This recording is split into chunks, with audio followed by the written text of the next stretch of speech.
Hello everyone, welcome to the channel all about anthropology. Hope you all are doing great. So आज की video में हम जिस topic को जल्दी से कवर करेंगे वो है topic of origin of life.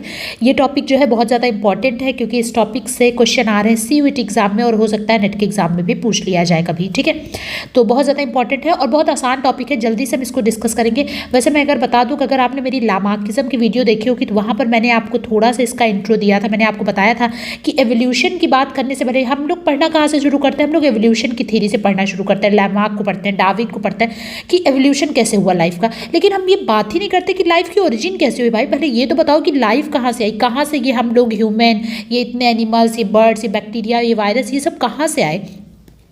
इसकी तो कोई बात ही नहीं करता। आप सीधे बात करते हो कैसे हम इवॉल्व हो गए हैं। ठीक है, तो पहले ऑफ ओरिजिन ऑफ लाइफ की तो बात करो। तो कहीं ना कहीं हम इस टॉपिक को नेग्लेक्ट करते हैं, लेकिन यहाँ से क्वेश्चन पूछा जा रहा है एग्जाम में तो बहुत ज़्यादा इंपॉर्टेंट हो जाता है कि हम इसको देखें। ठीक है, और इसमें इंपॉर्टेंट कितनी इंपॉर्टेंट 6 थीरीज़ हैं। 6 थीरीज़ मैं आपके साथ डिस्कस करूँगी और बहुत आसान है, मैं आपको अच्छे से समझाऊंगी जिससे आप लाइफ में कभी ना भूलें।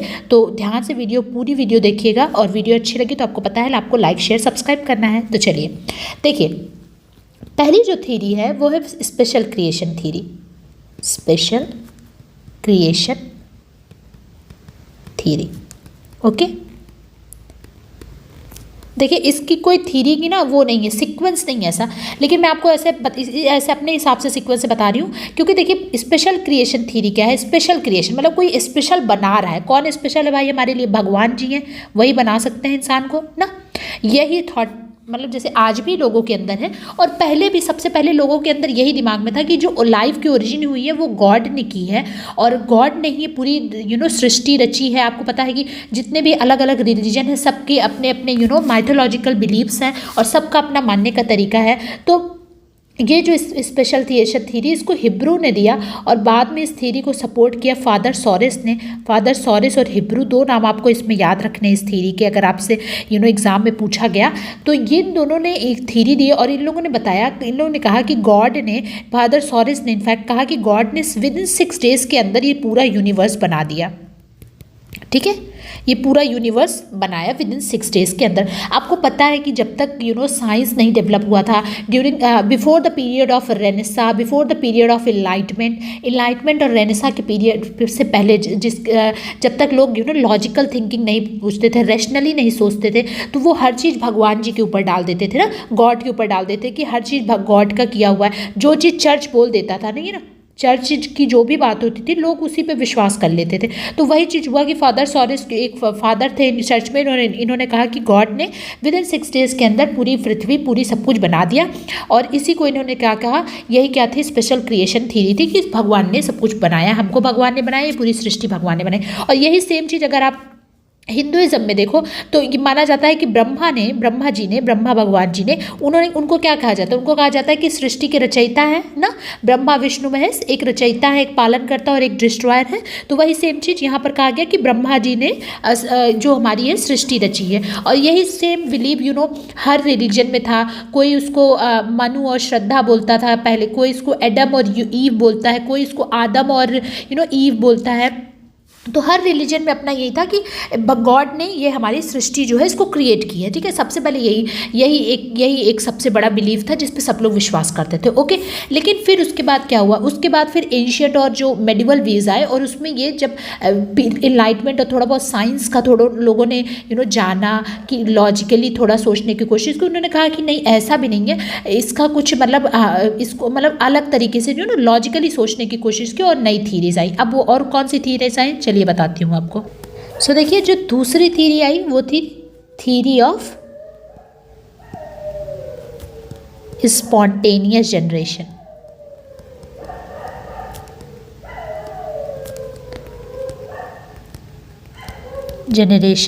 या फिर इसी को क्या कहा गया, जिस नाम से फेमस है, थ्योरी ऑफ एबायोजेनेसिस। ठीक है ना। देखिए जैसे इसका नाम है theory of spontaneous generate, spontaneously generate हो रहा है। या फिर अब मैंने आपको हमेशा अपने स्टूडेंट्स को कहती हूँ कोई भी टर्मिनोलॉजी देखिए उस नेम को हमेशा ब्रेक करने की कोशिश करिए। यहाँ पर लिखा है ए और बायोजेनेसिस, 3 वर्ड है, ए है बायो है जेनेसिस, मतलब ए मतलब एब्सेंट होता है, कहीं पर भी ए लग जाए मतलब एब्सेंट, बायो मतलब है आपका लाइफ और जेनेसिस का मतलब है फॉर्मेशन। मतलब ये थ्योरी कह रही है कि हमारी जो लाइफ का फॉर्मेशन हो रहा है वो किस ऐसी चीज़ों से हो रहा है जिसके अंदर लाइफ नहीं, मतलब नॉन लिविंग से। तो जो बायोजेनेसिस की थ्योरी है, ए बायोजेनेसिस की थ्योरी क्या कह रही है कि लाइफ की ओरिजिन ही हुई है किससे, नॉन लिविंग से, नॉन लिविंग चीज़ों से क्या हुई है, लाइफ की ओरिजिन हुई है। ओके ठीक है। इसको कौन सपोर्ट करता था, इसको सपोर्ट करते थे प्लूटो, एरिस्टोटल, ठीक है। ये लोग इस थ्योरी को क्या करते थे, सपोर्ट करते थे, ए बायोजेनेसिस या फिर थ्योरी ऑफ स्पॉन्टेनियस जनरेशन। और इसको प्रूफ कैसे करते थे, इसको प्रूफ करने के लिए इन्होंने कई एग्जांपल दिए। जैसे इन्होंने एग्जांपल दिया कि अगर आप देखो तो मड में आपको वॉर्म देखने को मिलते हैं, कीड़े देखने को मिलते हैं, तो ये मड तो नॉन लिविंग है, इसके अंदर कीड़े कहाँ से आ गए, ठीक है। ऐसे ये लोग एग्जांपल देते थे कि डेड एनिमल है, डेड एनिमल जैसे ही एनिमल की डेथ हो जाती है वहाँ पर देखो वहाँ पर आपको फ्लाइज देखने को मिलती हैं तरह तरह की। तो ये अपने इन सब एग्जाम्पल के थ्रू अपनी थ्योरी को सपोर्ट करते थे कि लाइफ जो है हमारी वो किससे बनी है, नॉन लिविंग चीज़ों से बनी है, ठीक है। इसके बाद फिर तीसरी थ्योरी आती, थर्ड थ्योरी फिर आती है theory of biogenesis, theory of biogenesis. अब यहाँ पर भी देखो टर्मिनोलॉजी ब्रेक कर लो, बायो मतलब लाइफ और जेनेसिस मतलब फॉर्मेशन। मतलब ये थ्योरी क्या कह रही है, लाइफ की ओरिजिन किससे हुई है, लाइफ से ही हुई है। ये कैसे, ये थ्योरी कहती है। पहले इसको थ्योरी को सपोर्ट कौन करता था, इस थ्योरी को सपोर्ट करने के लिए फ्रांसिस्को रेडी को आप जानते होंगे, अगर आपने पढ़ा होगा छोटी क्लास में, इन्होंने एक मीट जार का एक्सपेरिमेंट किया था। लुइस पास्चर को हम हर कोई जानता है, ठीक है। लुइस पास्चर ने आपको पता है कि एक सॉन ने एक उसमें फ्लास्क में एक्सपेरिमेंट किया था, वहाँ पर आकर छोटे छोटे फ्लाइज वगैरह हो जाती हैं। तो इन्होंने कहा कि लाइफ जो है वो लाइफ से ओरिजिनेट होती है। और फिर बाद में इसको सपोर्ट करने के लिए हार्वे और हक्सले भी आते हैं, हार्वे और हक्सले, और वो कहते हैं, वो अपना बहुत फेमस टर्मिनोलॉजी है ओमनी वाइवम एक्स ओवो, मतलब जो लाइफ है वो प्री एग्जिटिंग लाइफ से जो पहले से लाइफ है उसी से लाइफ जो है वो ओरिजिन हो रही है, ठीक है। मतलब जो पहले से लाइफ अर्थ पे है उसी से नई लाइफ जो है ओरिजिनेट हो रही है, ठीक है। तो ये थ्योरी ऑफ बायोजेनेसिस ये लोग अपनी ऐसी थ्योरी को सपोर्ट करते हैं, ठीक है। जिसमें फ्रांसिस्को रेडी अपना एक्सपेरिमेंट करके बताते हैं कि देखो कैसे लाइफ से लाइफ ओरिजिन हो रही है। लुइस पास्चर अपना सॉन नेक एक्सपेरिमेंट करके सपोर्ट करते हैं इसको, ठीक। और साथ ही साथ इसको कौन सपोर्ट करता है, हार्वे और हक्सले भी इस थ्योरी को सपोर्ट करते हैं, ठीक है। अब इसके बाद नेक्स्ट थ्योरी आती है origin of life, fourth theory. ये थ्योरी क्या कहती है, थ्योरी ऑफ कॉस्मोजोइक थ्योरी इसको बोला जाता है, या फिर इसी को पैंसपर्मिया थ्योरी बोलते हैं, या फिर इसका एक नाम है और है क्या, इंटरप्लेनेटरी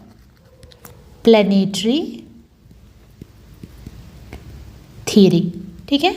अब देखिए आपको ज़्यादा दिमाग नहीं लगाना, थ्योरी का जो नाम है वही उसका मतलब भी है, कॉस्मोजोइक थ्योरी, पैंसपर्मिया या फिर इंटरप्लेनेटरी। ये नाम अगर आपको, मतलब इस थ्योरी के जो सपोर्टर्स थे वो कौन थे, इस थ्योरी के सपोर्टर थे रिचर्ड प्रे, हेल्महोल्ट्ज। ये लोग इस थ्योरी को सपोर्ट करते हैं और ये कहते हैं कि लाइफ जो है ना वो दूसरे प्लैनेट से आई है, ठीक है। दूसरे प्लैनेट से लाइफ अर्थ पर आई है, ये कहते हैं, इसी वजह से इसका नाम इंटरप्लेनेटरी है, ठीक। और ये कहते हैं लाइफ जो दूसरे प्लैनेट से आ रही है वो किस फॉर्म में आ रही है, वो स्पोर्स के फॉर्म में आ रही है। और उस स्पोर्स को इन्होंने क्या किया, उसी स्पोर्स को इन्होंने कहा कि उसका नाम है पैंसपर्मिया। लेकिन इस थ्योरी को भी रिजेक्ट कर दिया गया ये कहकर कि भाई अर्थ के अलावा तो कहीं और लाइफ पॉसिबल ही नहीं है, आप कैसे कह रहे हो कि दूसरे प्लैनेट से लाइफ आ रही है, ठीक। तो ये कहकर इस थ्योरी को रिजेक्ट कर दिया गया, ठीक है। तो ये थी कॉस्मोजोइक थ्योरी या फिर पैंसपर्मिया या फिर इंटरप्लेनेटरी थ्योरी, ठीक है। इसके बाद फिफ्थ थ्योरी आती, फिफ्थ थ्योरी कौन सी है, थ्योरी ऑफ कैटास्ट्रॉफिज्म, थ्योरी ऑफ कैटास्ट्रॉफिज्म। देखो ये थ्योरी क्या है, इसका भी नाम है कैटास्ट्रॉफिक। मतलब क्या होता है, कैटास्ट्रॉफिक इवेंट हम लोग कहते हैं ना, डिजास्टर, कोई नेचुरल कैलामिटी आ जाए जिसमें हम लोग कहते हैं ना अर्थक्वेक जैसे आ जाए, कोई फ्लड आ जाए बहुत सुनामी लेवल का, या फिर कोई वॉल्केनिक इरप्शन हो जाए, ठीक।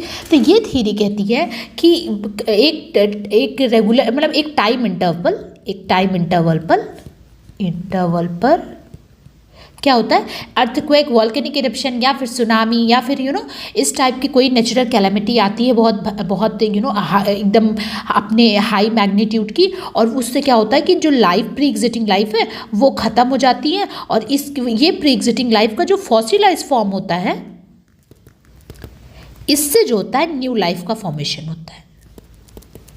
ठीक, जैसे टाइलर कहते हैं ना, टाइलर ने सर्वाइवल का कॉन्सेप्ट दिया, तो उन्होंने कहा ना कि जो नया कल्चर बन रहा है वो कहीं ना कहीं पुराने कल्चर के सर्वाइवल से बनता है, उसका कहीं ना कहीं देखने को मिलता है। वही सेम चीज़ इस थ्योरी में भी ये कह रहा है कि भाई जो अर्थक्वेक आ गया, वोल्केनो आ गया, उससे जो लाइफ थी वो तो ख़त्म हो गई, लेकिन उसके जो थोड़ा बहुत बच रहे हैं, रेलिक्स बच रहे हैं, उसके जो फॉसिलाइज फॉर्म बच रहा है, उससे नई लाइफ बन रही है। ठीक है, ये थ्योरी ऑफ कैटास्ट्रॉफिज्म कहती है, और इस थ्योरी को सपोर्टर कौन थे, ये बहुत इंपॉर्टेंट है, क्योंकि यही एग्जाम में क्वेश्चन आपसे पूछा गया है। ठीक, तो इसको मैं थोड़ा सा पेन अलग करके बताऊँ। इस थ्योरी को दिया किसने है? इस थ्योरी को दिया है वेरी फेमस जॉर्ज क्यूवियर ने। जॉर्ज क्यूवियर ने दिया, और ये हैं कौन? ये है फादर, एक तो ये है क्या थ्योरी ऑफ कैटास्ट्रॉफिज्म देने वाले प्रोपोनेंट हैं, और फादर ऑफ मॉडर्न पैलिएंटोलॉजी है। ठीक है, पैलियोंटोलॉजी। ठीक है, theory of modern palaeontology, father of modern palaeontology है जॉर्ज क्यूवियर। ठीक है, इन्होंने ये थ्योरी दी। पैलियोंटोलॉजी क्या है? स्टडी ऑफ फॉसिल्स है, आपको पता होना चाहिए। तो वही ये कह रहा है कि फॉसिल्स से ही कहीं ना कहीं जो रिमेन्स बचे हैं उसी से नई लाइफ बनती है। जॉर्ज क्यूवियर ने थ्योरी दी है, यही एग्जाम में क्वेश्चन आया आपके। ठीक है, तो ये इंपॉर्टेंट हो जाता है। इसी वजह से मैं पूरा आपको पढ़ा ही रही हूँ कि अगर ये पूछा गया तो कुछ भी पूछा जा सकता है भाई यहाँ से। ठीक है ना?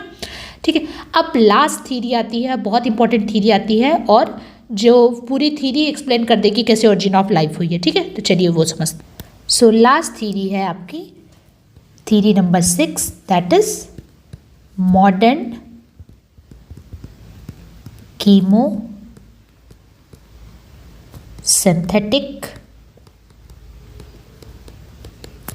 थियरी, या फिर इसी को बोलते हैं ओपैरिन हेल्डेन थ्योरी, या फिर इसका एक नाम और है थ्योरी ऑफ बायोजेनेसिस। ठीक है, मॉडर्न कीमोसिंथेटिक थ्योरीज का नाम है। क्या मतलब? ये थ्योरी कहती है कि हमारी जो लाइफ की ओरिजिन हुई कहाँ से हुई है? केमिकल से हुई है, पहली चीज़। ओपैरिन हेल्डेन क्यों बोल रहे हैं? क्योंकि ओपैरिन हेल्डेन इस थ्योरी के प्रोपोनेंट्स हैं। बायोजेनेसिस क्यों बोली जा रही है? क्योंकि आप फिर इस टर्म को ब्रेक कर दो। बायो मतलब कि नॉन लिविंग चीज़ से, बायो मतलब फिर लिविंग, फिर मतलब कहीं ना कहीं पहले हम लोग नॉन लिविंग से फिर लिविंग, फिर लिविंग लाइफ का फॉर्मेशन हुआ है। ठीक है, मतलब पहले नॉन लिविंग, फिर लिविंग, फिर फाइनली फॉर्मेशन। ठीक है, ठीक, दोनों को जोड़ दिया गया है, बायो और बायो को जोड़ कर। ठीक है, बायोजेनेसिस थ्योरी इसका नाम दिया गया। ठीक, अब देखिए, अब मैं आपको बताती हूँ। सबसे पहली बात तो ओपैरिन और हेल्डेन इस थ्योरी को क्यों कहा गया थ्योरी? बिकॉज ओपैरिन और हेल्डेन ने इस थ्योरी को दिया था, और इन्होंने 8 स्टेप बताए हैं, 8 स्टेप्स दिए हैं फॉर्मेशन ऑफ कैसे लाइफ का ओरिजिन हुई है। ठीक, पहली चीज़। दूसरी चीज़, ओपैरिन की ओपैरिन जो है, ये ओपैरिन, इनकी एक बुक है जो एग्ज़ाम में पूछी जाती है, नेट एग्ज़ाम में पूछी गई है, CUET में भी पूछी जा सकती है, ओरिजिन ऑफ लाइफ। कंफ्यूज नहीं होना है, बच्चे कंफ्यूज हो जाते हैं ओरिजिन ऑफ स्पीसीज़ और ओरिजिन ऑफ लाइफ में, सो प्लीज़ कंफ्यूज नहीं होना है। ओरिजिन ऑफ लाइफ बुक है ओपैरिन की, ये भी एग्जाम में आई है, मैचिंग में कई बार आई है, और ओरिजिन ऑफ स्पीसीज़ बुक है डार्विन की। ओके, तो कंफ्यूज नहीं होना है। ठीक है, चलिए, हेल्डेन जो थे, इनके बारे में एक इंटरेस्टिंग चीज़ आपको बताती हूँ कि ये जो हेल्डेन थे, JBS हेल्डेन, ये थे तो ब्रिटिश बायोलॉजिस्ट, लेकिन ये अपनी लाइफ के मतलब अपनी लाइफ समझिए कि ये इन्होंने इंडिया में ही बिताई, और ये भुवनेश्वर में आके रहने लगे थे, और फाइनली इनकी इंडिया में ही डेथ हो जाती है। ठीक है, तो JBS हेल्डेन, इसको थोड़ा बहुत मैंने ऐसे नॉलेज के लिए आपको बता दिया कि ये भुवनेश्वर में रहते थे आकर। ठीक है, इंडिया में। और क्या इंपॉर्टेंट चीज़ है आपको इसमें बताने का? हाँ, तो मैंने बता दिया आपको हाँ, एक चीज़ और जो इम्पोर्टेंट है इसके बारे में कि इस थ्योरी को सपोर्ट करने के लिए मिलर और यूरे ने एक एक्सपेरिमेंट किया था। मिलर एंड यूरे का एक एक्सपेरिमेंट किया था, जिसको बोला जाता है spark discharge. Spark discharge experiment. ठीक है, तो आप में से जो बच्चे ना 12th में बायोलॉजी पढ़ी होगी, खासकर एनसीईआरटी पढ़ी होगी अगर आप लोगों ने, तो आप लोगों ने इस पे मॉडल भी बनाया होगा या फिर प्रोजेक्ट फाइल्स भी बनाई होगी यूरे मिलर के एक्सपेरिमेंट में, आप लोग ये जानते होंगे। तो मिलर और यूरे का एक्सपेरिमेंट था जिसमें इन्होंने एक लेबोरेटरी के अंदर पूरा जो जितना भी कंडीशन है लाइफ के, ओरिजिन ऑफ लाइफ के, इसको पूरा एक लैब के अंदर तैयार किया था और उसके अंदर केमिकल्स वगैरह सारे डाले थे, मीथेन, अमोनिया, और ये सबको फाइनली इन्होंने अपनी एक्सपेरिमेंट के थ्रू प्रूव किया था कि हाँ, जब पूरी रिएक्शन के बाद इसमें लाइफ की ओरिजिन, मतलब लाइफ में जो भी एक ह्यूमन के अंदर लाइफ को सपोर्ट करने वाले कंपोनेंट्स पाए गए थे वो इसमें मिले हैं। ठीक है, तो ये यूरे और मिलर ने अपने एक्सपेरिमेंट से इसको प्रूव किया था, तो ये भी आपको जानना चाहिए। ठीक है, अब देखिए मैं आपको अब हमारे लिए क्या इंपॉर्टेंट है, ये 8 इंपॉर्टेंट स्टेप्स। ठीक है, वैसे यहाँ से क्वेश्चन नहीं आएगा, बट थोड़ा सा अगर आप जानते रहोगे कि 8 इंपॉर्टेंट स्टेप्स क्या है और कैसे कैसे हुआ था, तो एक आपको अंडरस्टैंडिंग रहेगी, आप किसी के सामने अच्छे से बता सकते हो और क्या पता कल को इससे क्वेश्चन भी आ जाए। ठीक है, तो चलिए जल्दी से मैं आपको 8 इंपॉर्टेंट स्टेप भी जल्दी से बता देती हूँ। चलिए पहले जितने भी 8 स्टेप्स हैं उसको मैं यहाँ लिख दे रही हूँ और उसके बाद जल्दी जल्दी हम इसको समझ लेंगे। तो पहला स्टेज है atomic stage, then second stage is simple molecular stage,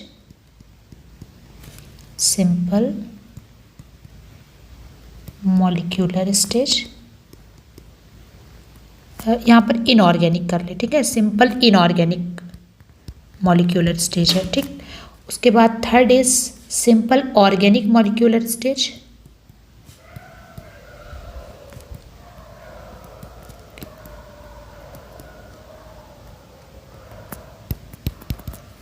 उसके बाद फिर fourth one is complex organic molecular stage,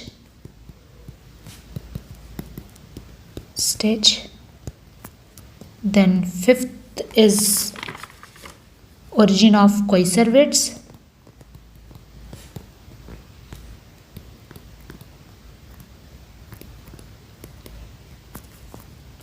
फिर sixth step is origin of prokaryotes, then origin of autotrophs,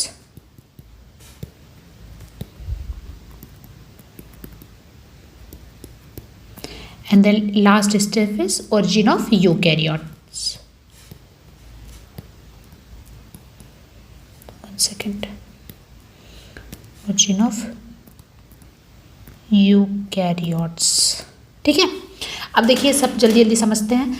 देखिए एटॉमिक स्टेज, देखिए एटॉमिक स्टेज आपको पता है कि जब हम लोग एटॉमिक स्टेज की बात करते हैं तो यूनिवर्स के ओरिजिन की बात करते हैं तो 2 थीरीज इंपॉर्टेंट पढ़ते हैं, एक बिग बैंग थीरी पढ़ते हैं और एक न्यूक्लियर थीरी पढ़ते हैं। ठीक है, ये दोनों थीरी कहीं ना कहीं बताती है कि कैसे हमारे यूनिवर्स की कैसे हमारा यूनिवर्स बना है। ठीक है, बिग बैंग थीरी जिसको लेमेट्री देते हैं, ठीक है, बहुत इंपॉर्टेंट रहता है, कई बार ये पूछ भी लिया जाता है। ठीक है, और न्यूक्लियर थ्योरी जो कि कांट की है, तो ये दोनों थ्योरी कहीं ना कहीं एक्सप्लेन करती है। और ये दोनों थ्योरी कहती है कि जब एटॉमिक स्टेज था तो जितने भी एटम्स थे वो एकदम, जितने भी एलिमेंट्स थे वो एटॉमिक फॉर्म में अलग अलग ऐसे एटमॉस्फेयर में ऐसे फ्रीली मूव कर रहे थे, आप कह सकते हो। ठीक है, थे। लेकिन जब सिंपल मॉलिक्यूलर या इनऑर्गेनिक मॉलिक्यूलर स्टेज आता है तो इसमें क्या होता है, ये जो एलिमेंट्स हैं ये आपस में इंटरैक्ट करते हैं, आपस में कहीं ना कहीं इनके बीच में रिएक्शन होता है और इससे क्या होता है, सिंपल इनऑर्गेनिक मॉलिक्यूल्स बनते हैं। ठीक है, जैसे H2O बनता है, NH3 बनता है। ठीक है, तो ये सारे बनते हैं और उसके बाद फिर क्या होता है कि ये आती है सिंपल मॉलिक्यूलर स्टेज।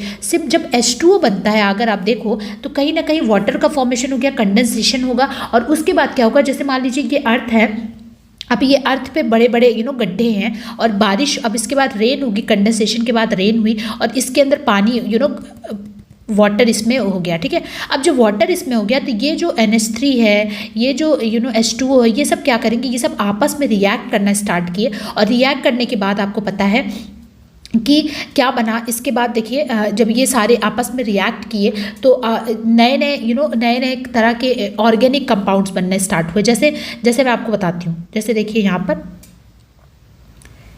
जैसे मान लीजिए CH4 था, CH4 ने रिएक्ट किया H2O के साथ तो क्या बना, शुगर बना, इससे फैटी एसिड बने, इससे ग्लिसरॉल बने। ठीक है, ये सब बना।